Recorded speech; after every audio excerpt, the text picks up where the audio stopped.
Hey there, I get it when you're looking at a pricey portable power station and a solar panel combo. The biggest question in your head is probably, do I really need this, or am I just throwing money at a gadget I'll never use?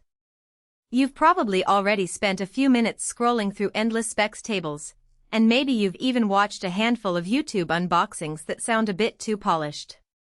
The fear of ending up with a unit that sits in the garage dust collecting while you're left scrambling for a charger when the next outage hits is real.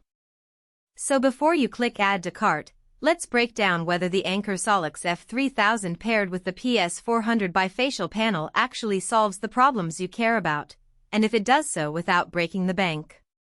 Link is in the description if you want to check the product details on Amazon. First off, this isn't just another bigger battery that promises to keep an RV or a backyard party alive for days. The F3000 is a 3072 Wh power station, which translates to roughly 30 hours of running a 100W device or about 8 hours powering a small refrigerator. That's a solid baseline for anyone who needs real backup power. Think remote cabin owners, off-grid campers, or families living in areas with frequent grid interruptions. What makes the SOLIX package stand out is the inclusion of a 400W bifacial solar panel that can be positioned on either side to capture sunlight more efficiently.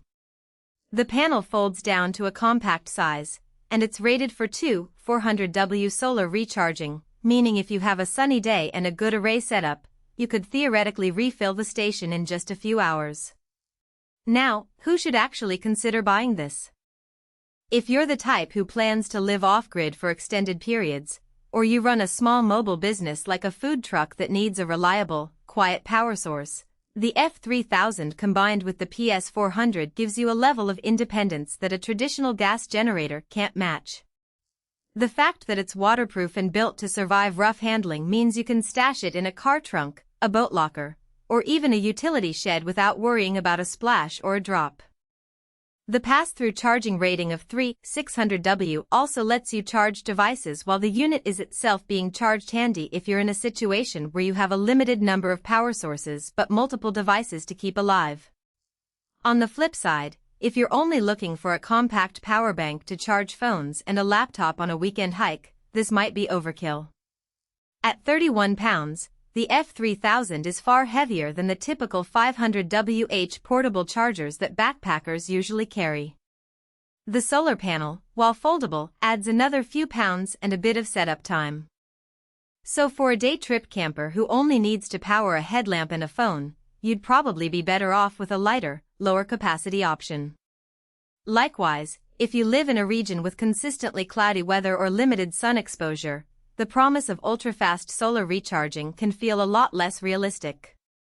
In those cases, you'll be leaning heavily on the station's built-in AC outlets, which draws from the internal battery rather than replenishing it. Speaking of real-world usage, let's walk through a typical scenario. Imagine a weekend at a remote lake house. You arrive with the SOLIX packed in the trunk, hook the PS400 up to the roof of your cabin, and angle the panel toward the midday sun. Within a couple of hours, the power station is topping up from a near-empty state. Over the next 2 nights you run a small electric heater, a low-power refrigerator, a few LED lights, and a mini TV. All of that adds up to roughly 200 Wh of consumption, well within the station's capacity. Because the panel is bifacial, you even get a boost from reflected sunlight off the water, shaving a few minutes off the recharge cycle. In the morning, you start a coffee maker and an electric kettle both under 500W total while the station simultaneously supplies power to the outlets and accepts solar input. That simultaneous pass-through is something you won't find on most lower-priced units, and it means you're never truly out of juice while the sun is shining. That said, the system isn't without its trade-offs. One practical weakness is the reliance on the proprietary Anker app for detailed monitoring. The app does give you real-time readouts of charge level, input voltage, and output load, but it can be a bit finicky on older smartphones, and you'll need a decent data connection or Bluetooth range to keep it handy. If you're in a remote area with spotty cell service, you might find yourself guessing at the remaining battery life based on the LED indicators alone, which aren't as granular as the app's numbers. Another consideration is the durability of the solar panel's hinges.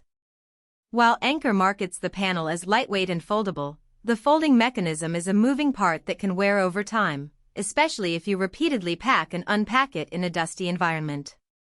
Users.